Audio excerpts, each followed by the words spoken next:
Evening కాగానే ఏదైనా ఒక స్నాక్ తినాలనిపిస్తుంది కదా, అది ఇంట్లోనే వేసుకోవాలనిపిస్తుంది. బయట అంటే అప్పుడప్పుడు బయటికి వెళ్ళినప్పుడు తినొచ్చులే కానీ రెగ్యులర్గానైతే ఇంట్లోనే చేసుకొని తింటాం కదా. ఇంట్లో అయితే స్వీట్ పొటాటో ఉంది, బ్రెడ్ ఉంది, అలాగే చీజ్, కార్న్ కూడా ఉంది. ఇవన్నీ ఉన్నాయి కాబట్టి మంచిగా శాండ్విచ్ చేసుకుంటే బాగుంటుంది కదా. అలాగే శాండ్విచ్ మేకర్ కూడా ఉంది మా ఇంట్లో.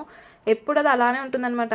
బ్రెడ్ ఉన్నప్పుడు కూడా చేసుకోవాలంటే అబ్బా అవన్నీ ఉండాలి కదా అని అనిపిస్తుంది. సో అవన్నీ ఈరోజు ఇంట్లో ఉంటే చేద్దాంలే అనేసి ట్రై చేసామన్నమాట. శాండ్విచ్ మేకర్ లేకపోయినా సరే మనం గ్యాస్ పైన ఫ్రై చేసుకోవచ్చు కదా. బ్రెడ్ మేకర్ ఉంది కాబట్టి దాంట్లో పెట్టేసి ఫాస్ట్ అయిపోతుంది కదా అని చెప్పేసి అన్నీ రెడీ చేసుకున్నాం అనమాట. మనం ఇందులోకి tomato, onion, cheese, corn, sweet potato and ఇంకా చిల్లీ పౌడర్, పెప్పర్ పౌడర్ ఇవన్నీ యాడ్ చేసుకొని మనం శాండ్విచ్ చేసుకోవచ్చు. చాలా టేస్టీగా ఉంటుంది. శాండ్విచ్ మేకర్లో మనం కొంచెం బటర్ అప్లై చేసి మనం ఈ బ్రెడ్ పెట్టేసామనుకోండి, ఈజీగా ఫాస్ట్గా అయిపోతుంది. అదే 5 మినిట్స్లో మనం ప్యాన్లో పెట్టుకొని కూడా గ్యాస్ పైన వేసుకోవచ్చు. మేకర్ ఉంది కదా అని చెప్పేసి చెప్పాను కదా, దాంట్లో వేసేస్తే కొంచెం ఫాస్ట్గా అవుతుందని ఇలా బటర్ అప్లై చేసి బ్రెడ్ పెట్టేశాను. శాండ్విచ్ రెడీ అయిపోయింది. ఇంట్లో ఏదైనా ప్రిపేర్ చేసుకోవాలి అనుకున్నాం అనుకోండి, అన్ని ఐటమ్స్ ఉంటేనే చేయాలనిపిస్తుంది కదా. ఏవో కొన్ని టైమ్స్ ఏమీ లేకపోతే సరేలే ఉన్న వాటితో అడ్జస్ట్ చేసుకుందాం అనిపిస్తుంది. అదే ఇంట్లో అన్నీ ఉన్న తర్వాత చేయకుండా ఉంటామా చెప్పండి.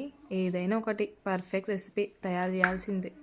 అప్పుడప్పుడు పిల్లలకి ఇలా కొంచెం డిఫరెంట్గా చేసి ఇచ్చామనుకోండి, వాళ్ళు కూడా ఎగ్జైటింగ్గా తింటారు కదా.